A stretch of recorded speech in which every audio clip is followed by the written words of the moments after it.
Welcome to this recording of the Young Leaders in Cricket program.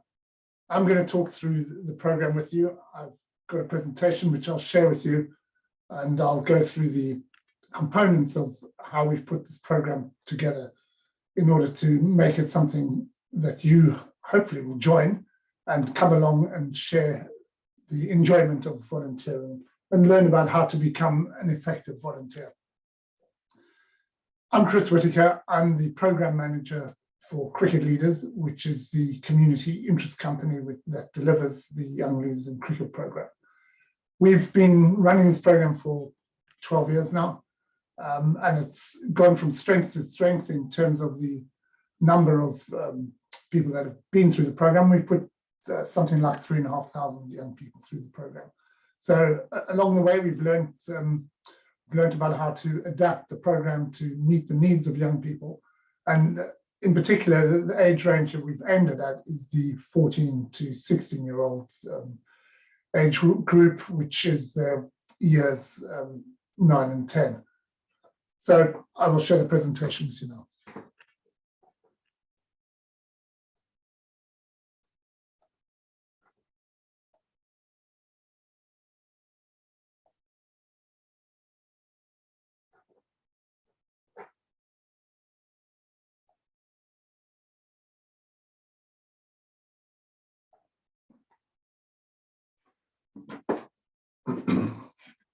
So like I said, the Young Leaders in Cricket program started back in 2012, and over the years has very much concentrated on how do we create a bigger volunteer base within the game of cricket. But it's also to teach the ethos of volunteering, which is something that really is an emotional response that comes from within you. You can't make a volunteer. Volunteering is something that very much lives inside you, and you're either a volunteer or you're not. And not being a volunteer doesn't mean anything other than you're not somebody who's keen on volunteering. Excuse me.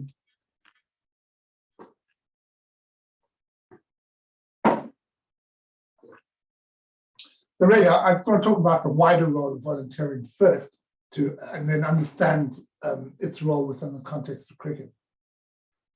So what is it all about? What does volunteering encompass? Well, it's about putting something back, if you like, into your community or into a passion that you have, which in this case is probably playing cricket or playing sport in a wider sense. And the images I've got up there are of young people delivering cricket in non-traditional environments, taking the game beyond the hedges, as it were, out into wider public spaces. So there's some street cricket going on there.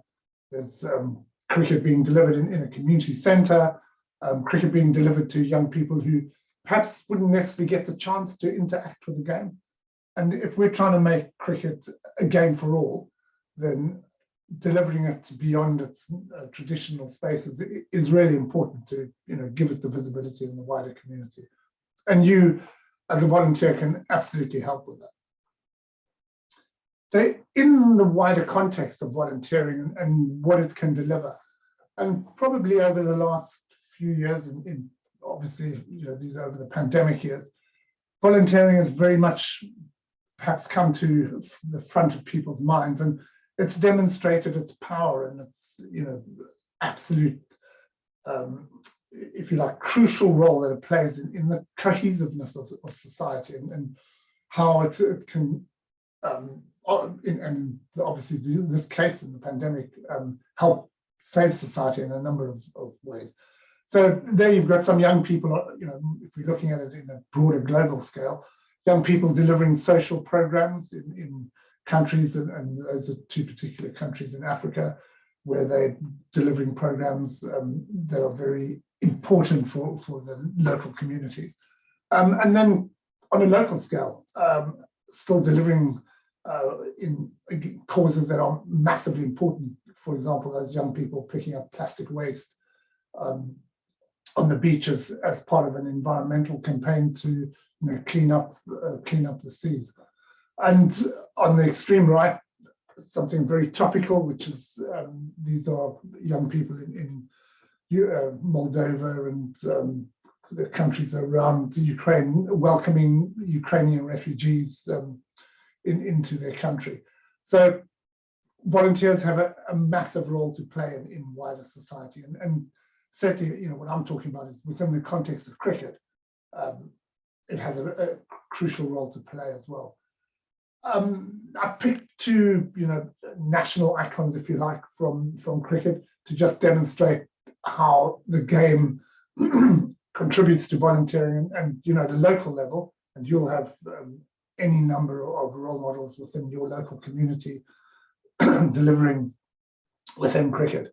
But these were just two that I picked. Heather Knight, who signed up during the pandemic for the NHS volunteer scheme and got involved as soon as she could. And Graham Gooch, if you like, at the kind of other end of the scale, both England captains. He does a lot of social and community work in Essex, and during the pandemic he was delivering food for NHS staff. So cricket, I think, has quite a rich culture of volunteering and being involved in the community. So these are the kind of key words, if you like, that run through the presentation. It's about the life skills, it's about the leadership skills and how we put those together into a package to deliver a volunteering program that's, as I said, gives you the skills to be able to volunteer effectively. And I say effectively, which really is code word for being useful and being able to deliver something worthwhile. So we're within the kind of wider debate around leadership, and particularly within cricket, which is what we're interested in. I've looked at any number of different figures within the game, and I settled on Virat Kohli, although obviously a very recent one, a topical one, would be Ben Stokes and Brendan McCullum, who've demonstrated how you turn things completely around, and their mission of wanting to make Test cricket more relevant, and have succeeded hugely with that. It'll be interesting, in the years to come, kind of understanding what the skills were that they used to turn things around in the way that they have. But looking across the game, I came across an interview, and it was quite a long interview with Virat Kohli, where he talks about leadership and his personal understanding of what leadership is. And he talks about it as being the values that his personal values, and that he demonstrates on a kind of daily basis. Okay, so what he was saying is, if you want to be a leader, you have to be someone that demonstrates consistent values, and those values are, your personal values around the way that you live your life and the way that you behave and the rest of it. And like you said, if you want other people to follow you, then you need to demonstrate that on a day-by-day basis. You can't, one day be saying something and the next day, not actually living it. So I thought that was very true, and within cricket, and obviously Virat's been a leader in many different roles in all the different age groups that he's played in, and obviously externally in the IPL and other situations. But he's had a lot of different people to deal with, and he did it very well for the time that he did it. He also said about you can be a smart captain, you can be someone who comes up with great tactics, and you can put out funky fields and all that kind of thing, but that's not all about leadership. That's just one small part of it. There's far more to it. And he said about you can't be a dictator. You can't just stand there and tell people what to do. If you expect them to follow you, then you have to show them why, and you show them why through the way that you demonstrate your own personal kind of role model values, if you like. And he said I'm still open to learn from anyone, which again is a great personal kind of life skill that most leaders would have. They got to where they were by learning from other people and being able to absorb the information from other people.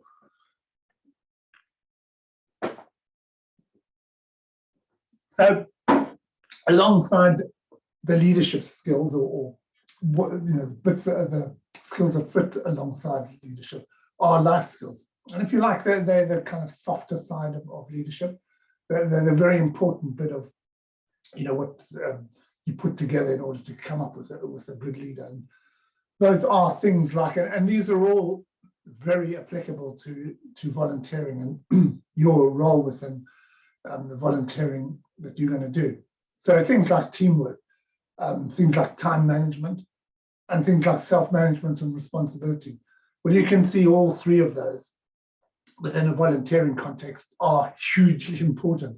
If you're being asked to volunteer and you've agreed to take a session, for example, to help out with a session, to volunteer to do something at the club, if you don't turn up on time and you don't show the commitment, you don't sort of take the responsibility for doing it, you're not going to be much use as a volunteer.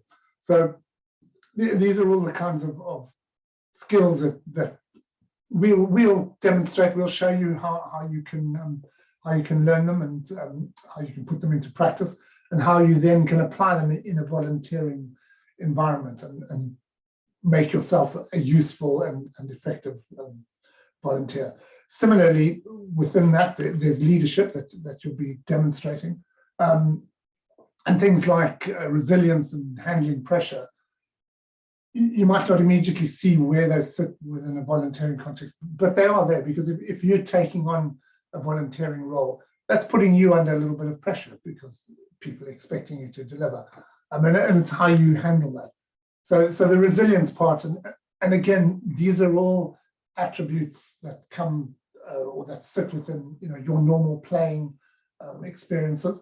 And we like to point out that all these life skills are ones that you can take on into whatever it is that you go to do in life. But certainly the resilience and handling pressure ones are, if you like, something that people, there's a lot of discussion about, particularly amongst teenagers.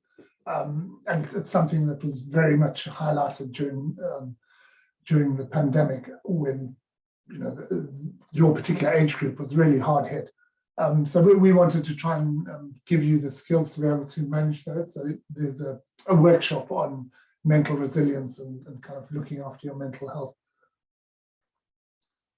So what is the program? Well, it comprises 4 face-to-face modules and 2 online, which help to kind of develop your potential and give you the kind of information, if you like, about how to volunteer and how to volunteer in a way that contributes to whatever it is that you choose to volunteer in. The age range we settled on when we were looking at where we delivered this program was that 14 to 16-year age group. And that's primarily because it's an age group when you kind of just beginning to mature, you're starting to make adult decisions, you're starting perhaps to think about, where the rest of your kind of time within cricket is going to go. And we just felt it was a good time to be talking to you about the opportunities to volunteer, what volunteering can bring for you, and hopefully turn it into something that becomes a lifelong habit for you. At the time, there was nothing like it with the modules that we picked and put together, as I say, into a package. And it very much utilizes the values of leadership and the life skill characteristics that are already there in cricket. Cricket, in that way, is a unique sport in that it demands both, your delivering as an individual, but also, within the team context. So it's understanding the role that you play as an individual, but also the role you play within a team environment. What we also have as part of the kind of broader learning experience is a few online additional modules that we choose, and they're ones that we think you'd be interested in, and hopefully are ones that reflect perhaps interests that you have, such as climate change and the role that we can play as cricketers in mitigating our impact on the environment. And we talk about biodiversity because that's one area that cricket can certainly be very involved in. Through to doing a master class around techniques, coaching techniques, and looking at things like coding, which is perhaps not something immediately springs into your mind, but coding is a useful skill to have if you want to code up an app, for example, for your club. So we try and make it as broad and diverse as we can, and as interesting as we can. They're ones that if you want to attend them, you can. There's no expectation that you have to be on. Yeah, I always like to point out, kind of just at this juncture, that the program is run by people who give up their time to manage the program voluntarily, and we try to make it self-funding so that we're not reliant on external funders. So I've just put down there the kind of different aspects of what we feel the purpose of the program is. And some of them I've talked to you about already, but I suppose the ones to pick out there are the bit about retaining young people within cricket, and retaining them within club life, because certainly from my own perspective, the benefits and the joy and the kind of all the friends I've made within my role within different clubs that I've played at has been hugely important in kind of developing my social skills and developing my my social life. And it's something that's comes with that kind of in the collective environment where you're with people that you choose to be with, and but also a very broad diversity of people, and that's important to widening your kind of social outlook, if you like. So we want to give you good reasons to be able to stay involved, even if you're not going to be playing as often as you want to, and certainly as you get older, that inevitably your playing becomes more constricted. Your playing opportunities, I should say, becomes more constricted. We want you to still be involved in club life. So having those volunteering skills to be able to contribute will keep you, we hope, involved. And that's good for the game. It's good for wider community sport. It's just good for the sort of general cohesiveness of society. We also want to use the program to try and broaden the base of volunteering, because certainly amongst the younger younger volunteers and the younger volunteer base, we want to broaden that in terms of its gender and diversity. And at the moment, there are not enough role models, either female role models or people from different ethnic backgrounds involved in volunteering in one way or another, in the broader sense. So certainly over the years that I've sat on committees, there isn't enough diversity on that committee to really be making decisions for the wider club, which is obviously made up of a lot of different people.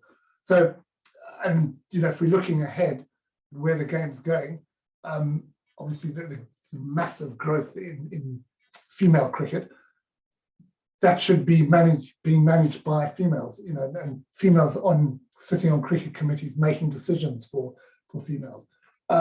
So the more young females we can get involved in the program, the better. We've set ourselves a target of getting to 50-50 we hope within 5 years, and certainly broadening the diversity and the ethnicity of volunteers, young volunteers.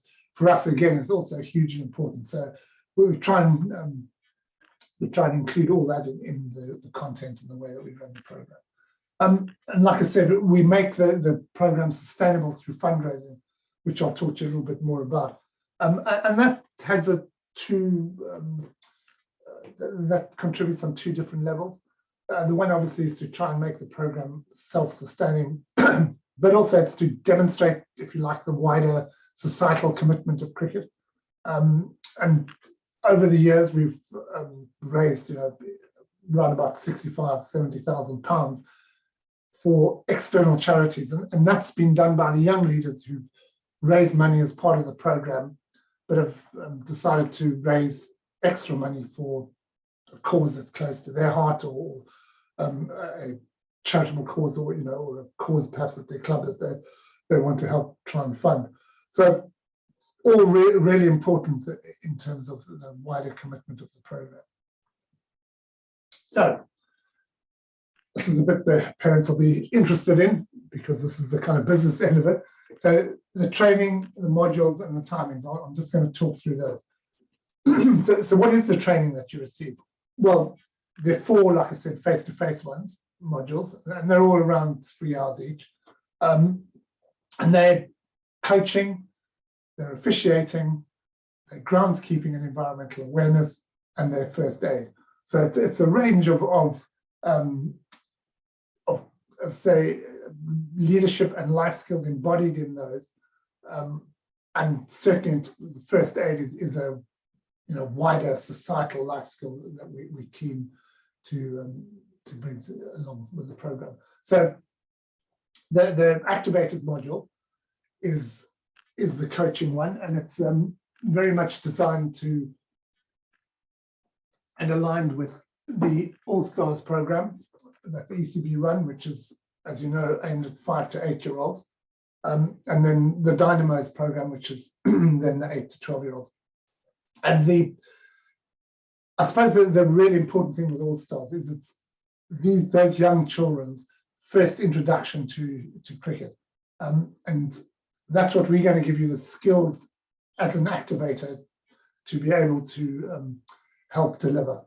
And when I talk it through, you'll see this is where you can be a role model, and this is where you can play a huge role in helping the game to expand its participation. Similarly with the officiating, it's giving you an awareness of how umpiring works, how the scoring works, why it's important to the game, why for the enjoyment of the game, having skilled officials and scorers is hugely important.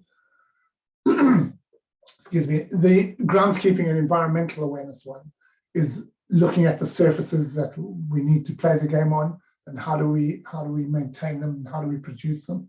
And then, like I said, the first aid is an understanding of how to be a first aider and how to deliver those particular skills. The last 2 are online 1-hour workshops, and the one is around fundraising and how you use social media to fundraise and create a fundraising campaign. And the person who delivers it is highly skilled in that area, so she can show you how you use social media responsibly to broaden your campaign and get out there and inform people about what you're doing.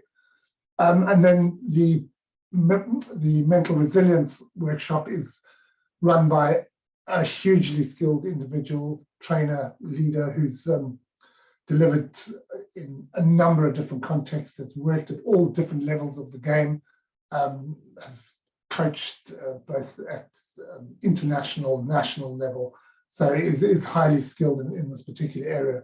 And he talks about resilience and how you manage your mental health. So those are the course dates, and again, this is something that the parents will want to know. So we deliver the course in 2 blocks, if you like, the face-to-face courses. The one being the Easter holidays, so the 2 weeks of the Easter holidays, we would deliver all the courses mirrored in each week. So you'll have an opportunity in either one of those weeks to do the face-to-face courses, and then similarly in the May half term, we deliver the face-to-face ones. Sorry, I should have said in the Easter ones, that doesn't include the groundskeeping, which starts in the May half term because of the weather, obviously, and getting outdoors. So if you're away at Easter, you'll be able to do it in the May half term. And then we run kind of catch up or top up ones during the summer terms, you know, up till the sort of middle of July. There'll still be opportunities. The groundskeeping one we tend to run probably up till the middle of the school holidays. So lots of opportunities to attend the training. That's you'll have many venues and dates to be able to choose from.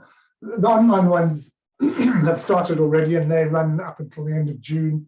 I know it says May there, but it's June, and it's usually run, you know, 2-3 nights a week. So you'll have lots of chances to be able to do those.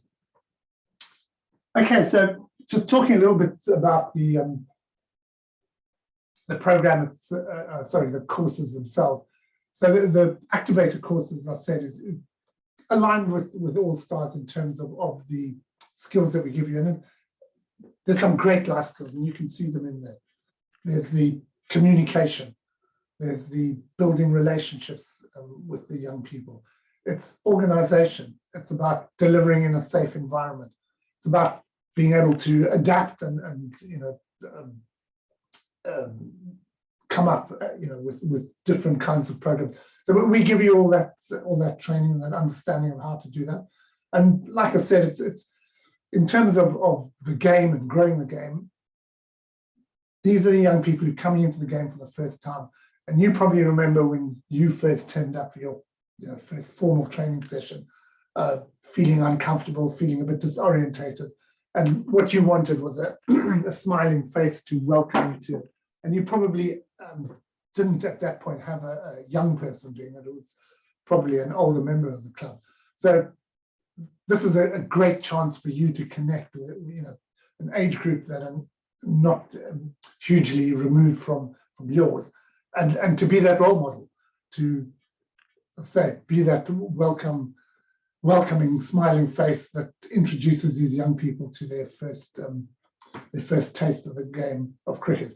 So you'll be teaching them fundamental skills. It won't be, you know, suddenly teaching them how to bowl the killer ball or, you know, smash the killer six. It's about the fundamentals of the game at that point, and the fundamentals of movement. There are opportunities then for you to go on, if you want to go on into coaching in a more formal environment, to get onto the pathways, and I'll talk a bit more about that.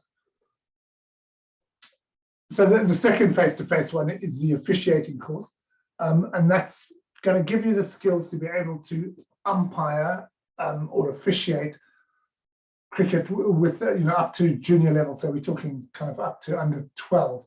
And of course, within that sits the pairs cricket, quick cricket, continuous cricket, you know, lots of different forms of the game, of which, if you don't already know them, you'll have to learn those rules and apply them then in the situation that you find yourself in. In terms of more kind of formal laws of the game, you'll learn those laws that are kind of important for you in terms of what you'll be doing. So it'll be what you kind of see in front of you, if you like. So LBW, caught behind, that kind of thing. But it's a lot about people management, because that is a lot of what officiating is about. It's about how you interact with the people on the field, and how you manage the game, how you make it an enjoyable experience for them. And then what we're trying to do is to give you enough skills so that when you go into adult cricket, you're now someone who actually has an awareness of the laws of the game and how to apply the basic ones. Because most of us who play recreational cricket certainly don't have paid umpires officiating our games. We normally have to be doing it ourselves, you know, standing out 5-10 overs during the game, what we call in-game umpiring. So that's important, that that person doing that has at least got some skill to be able to deliver the right sorts of decisions to make the experience more interesting. and more enjoyable for everybody. The scoring part, again, scoring is now far more accessible to a lot more people, which is brilliant. And using Play Cricket Scorer, which is a massively intuitive and great program, online program, is really open to anybody. So we give you the training to be able to do that. And the more people you can score in cricket is, again, makes the game that much more enjoyable to play. It's a sport, and I've tried to think as long as I can about what sports require a scorer.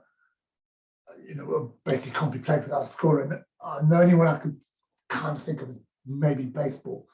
But cricket, without a scorer, you're lost an over before you've already lost the track of the score and how many balls have been bowled and how many wides have been given and all the rest of it. So you can't play without a scorer. And the more people we can get to score, the better. The more games of cricket we can put on. So we give you the kind of insight into that, and then empower you to be able to score, and hopefully then you can score at your club and take it on. It's as a volunteer, it's something you can be really useful with.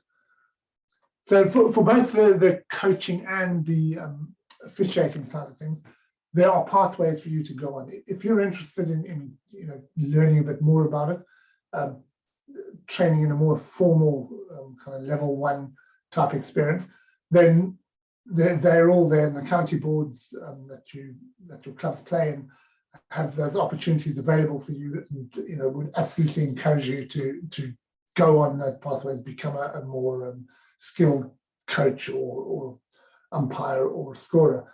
And what they do lead to, and I know it's a bit of a non sequitur, but it's kind of paid volunteering opportunities. And certainly whatever you go on to do next, higher education, vocational training, or even straight into the job market, there are always opportunities then to take on these sorts of paid volunteering roles.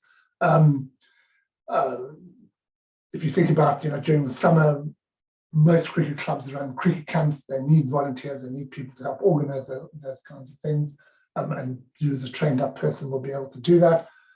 Similarly with officiating, there are lots of cricket played at all different kind of levels at school, county age groups that require skilled officials to do it. So great way to earn pocket money, if you like, or additional income in an environment that you really enjoy, outdoors during the summer, what's not to like. So the third face-to-face one is the groundskeeping course, and intertwined with that is the environmental awareness part of it. And it's with none of these courses, it's not to turn you into a coach or an umpire or a groundskeeper. It's to give you the first understanding and a taste of what those particular areas require in terms of skills. So the groundskeeping one, it's to give you the practical skills to be able to help out at your club and to do some of the tasks that release the person who's doing the full-on groundskeeping part of it more opportunity to prepare better and better surfaces. And as a game, we are hugely reliant on good surfaces to play on. A rubbish wicket tends to lead to a pretty rubbish game of cricket. So having a good surface to play on just hugely ups the enjoyment factor of a game. So it's how you can contribute to that, to helping keeping those playing surfaces at their best. The kind of machinery that's needed for that, and importantly, the environmental impact. So it's understanding how we can mitigate cricket's impact on the environment, because cricket similarly is impacted by the environment. So we need to make sure that we're being responsible in the way that we produce our surfaces. So it's to give you an understanding of that. And it's also to understand how cricket, because of the environment that it plays in, and you're playing in large areas of, if you like, monoculture, which is grass, which has a role to play, obviously, but what you are doing is you're reducing the amount of biodiversity. So it's understanding how we as a game can reintroduce as much biodiversity as we can, because that's hugely important. It's one of the significant ways that we can help mitigate climate change. So we set you a challenge around that. We talk about what the opportunities are, and like I said, it's just so that you can understand that cricket has a role to play, and you as a young person with a stake in the game, as it were, and I'm talking the wider game around climate change, is wanting to try and help make a difference. So the fourth face-to-face one is first aid, and first aid very much is about how you cope with situations and how you then are able to intervene in order to make a difference of generally the kind of helping prevent an accident deteriorating into something worse. And obviously within a sporting environment, there's a slightly raised risk of accidents happening. So it's having as many trained up people as you can is really important to try and make sure that nothing develops beyond just being a small accident. I suppose the key things are around CPR and around how to use the defib, and it's just getting you familiar with those things. But it is the full 3-hour first aid for coaches course that we all do. So basically skills you up alongside any coach in the game. That little sidebar on the right there is something that happened on last year's program. That young lad, Henry, was faced with a situation where he had to put his first aid skills into practice. And he did so effectively that he saved somebody's life. It was very interesting talking to him afterwards, which I did at our kind of awards ceremony, asking what did he think was the kind of key bits that he learned from the program. And he said it was about not panicking and about having the sort of clearness of mind to be able to deliver the skills that had been taught. And he did, and say he saved a young man's life. So from our perspective, if that's what the program can do, and if that's what it helps young people do, then we've kind of achieved our purpose, if you like. So looking at how the program is funded, when we originally were putting this together, obviously there's a cost to delivering the program, and we went out and kind of looked at what it would probably cost us to deliver it. And we were keen that however we set it up, we'd keep the initial joining cost as low as we could. So we settled on a kind of 50-50 split, if you like. And that's really been the way that we've run the program certainly over the last 10 years. We didn't do it for the first couple of years. And what that means is that more people can join the course, okay? The fundraising part, so we thought, well, if we can keep the initial subscription put down, is how do we raise the rest of it? And we looked at various alternatives. We weren't keen on having to go out to external funders, because that has a number of things that come along with it. So we thought, how do we make it self-funding? And fundraising is something within recreational sport of all varieties is so fundamental to their sustainability, their financial sustainability. And we thought, well, this is a great way to give young people the skills to be able to fundraise and to become, that really important cog within a club's finances of raising money in order to keep the clubs alive. And most cricket clubs and most sports clubs rely on that additional fundraising to kind of close the gap, because similarly they don't want to be charging fees that are so high that nobody will come and join the club. And cricket has always had a low entry point in terms of the fees that you pay. Partially, historically, that was because the cost of equipment was so high. But obviously, that the cost of equipment, fortunately, has come down to a more realistic level. But still, the operating costs of any club are far in excess of what you pay as a sub. So they fill that black hole, as it were, through fundraising efforts, which are an end of season dinner or President's Days, or whatever it is that they do. And we wanted to give you the skills to be able to contribute to that. And like I said, we also wanted to demonstrate that cricket, in the wider society, is a charitable, has its eye on charitable fundraising too. So we encourage you all to embark on a fundraising project for the year. So you can start that as soon as you've been given the skills to do it. And the target is that you raise £50 for us. But we say, do it as part of a group. We don't want you doing it on your own.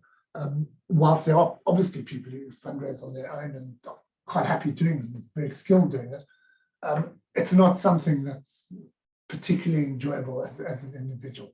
It's good fun as a group of you, because then you've got a common purpose, you've got a common aim in mind about how you're going to do it, and then you deliver it together. So we say work as a group, achieve your individual target of £50, but then look to wider fundraising. So develop a cause, contribute to a cause and develop a kind of project around that. And say that could be a charity that you particularly close to your heart, or something that you have a passion for, or it could be a cause which is raising, improving your club's facilities or whatever it is. So get that project and fundraise towards it, and give us the first 50, and that money then goes back into the Young Leader program, and that ensures we can bring more young people on it the following year. And like I said, it gives you an insight then into how community clubs and schools, which often rely on fundraising, how they go about doing it and why it's important. So there, I'll just put on the screen there for you some of the benefits and some of the ideas that you can employ to fundraise. But what we've done this year is we're using a platform called Give Penny, and we'll send you all the kind of details on how you access it. And that's one kind of, you can keep your fundraising all in one place there, and they help you set up your fundraising page and get everything else. And it's obviously all done at no cost, makes it that much easier for everybody. But as I said, we've over the years donated a lot of money to that's £65,000 to Cardiac Risk in the Young and the Ruth Strauss Foundation more recently.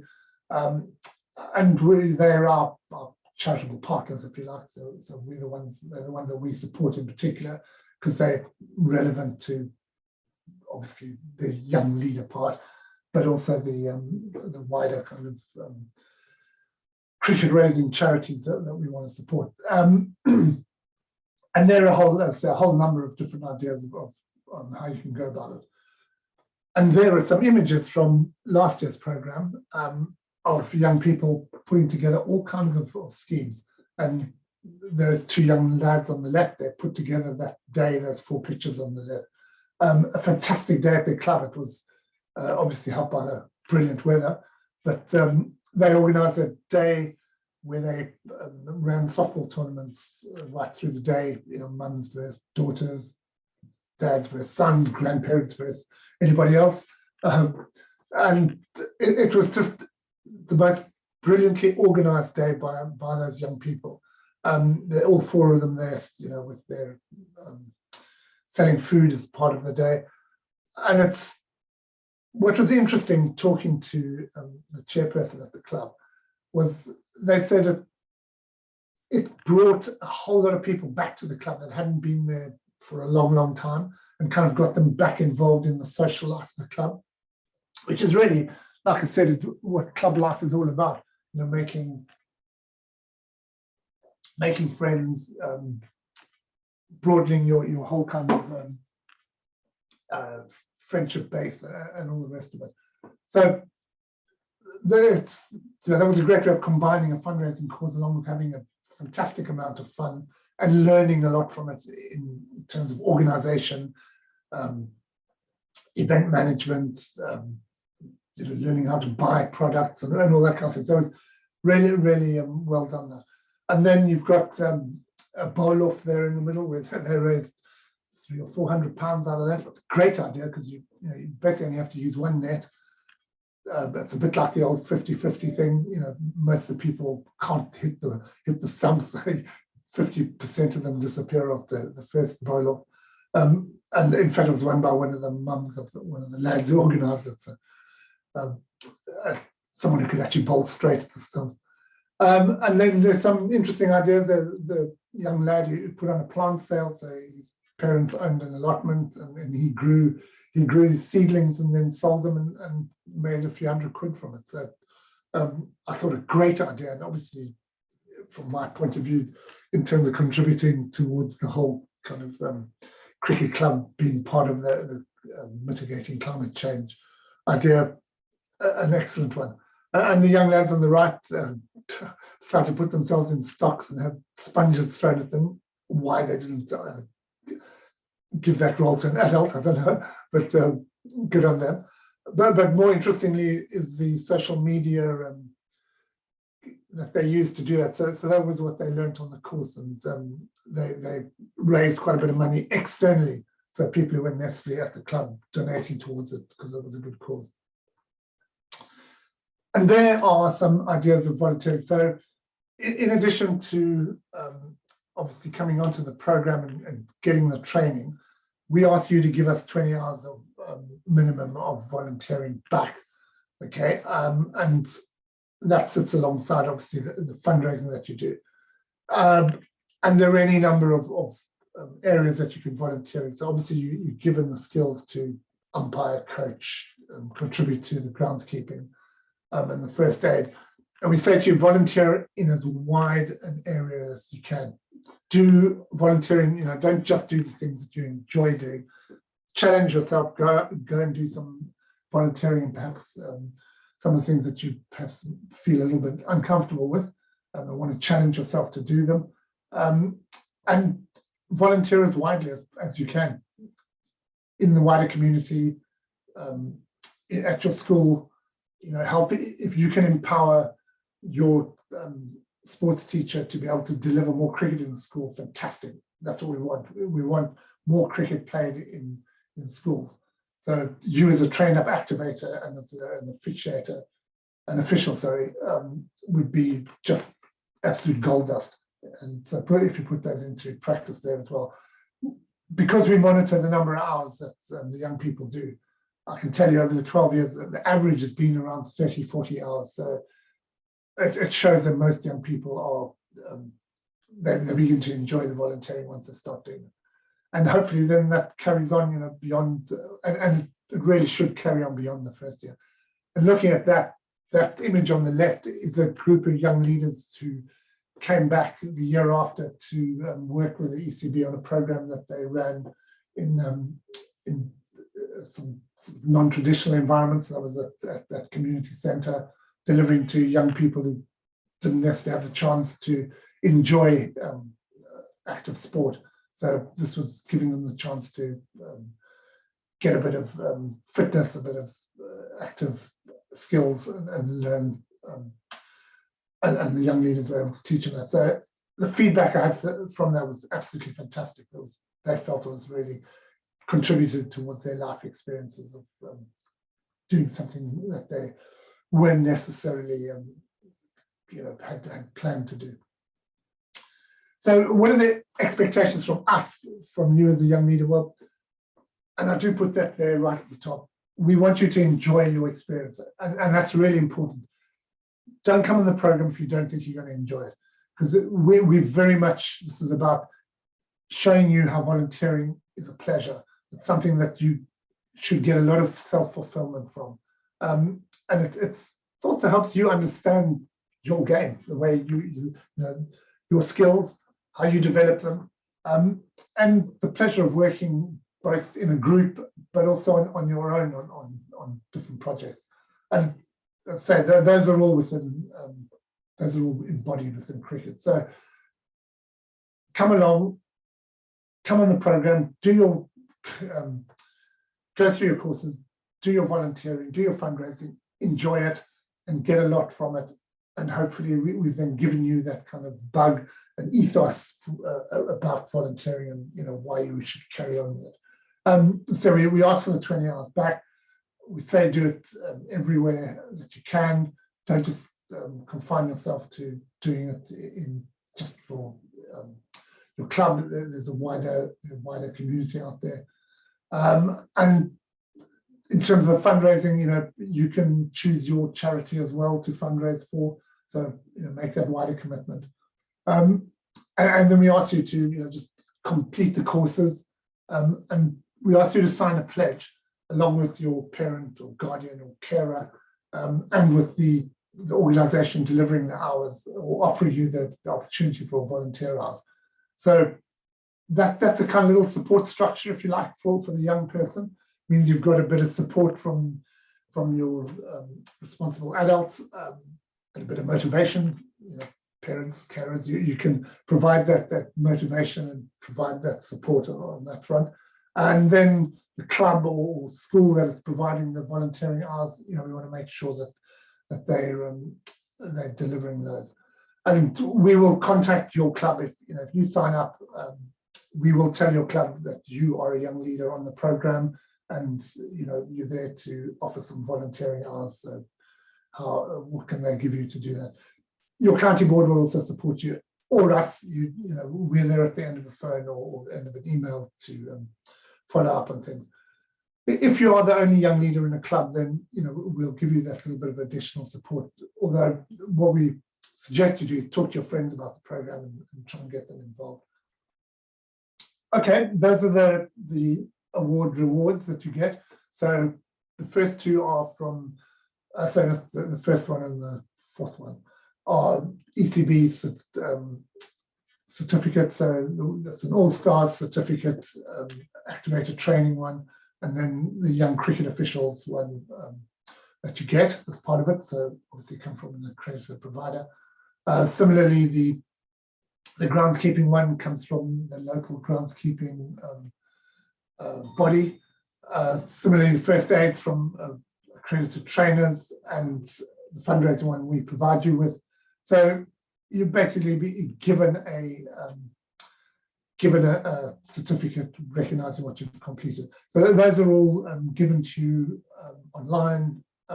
Sorry, they are digital certificates that you get that you can then print off and keep. And then at the end of the program, you get a completion certificate, which we give to you at a ceremony, which I'll talk a little bit more about. So that's the summary of the route to the program, the Enthuse meeting. That's kind of what you just watched now or have attended. We ask you to sign the pledge when you join, book onto the courses. I'll explain how with that, what the role of the club coordinator is. I'll explain to you they're the people who provide the volunteering hours or opportunities. And we would say any parents who are watching this, if you'd like to be a club coordinator, please let us know. It's nothing onerous. It's literally just being that connection between us and the club, and being the sort of contact point for the young person. There's nothing else involves, nothing that you have to deliver or anything like that.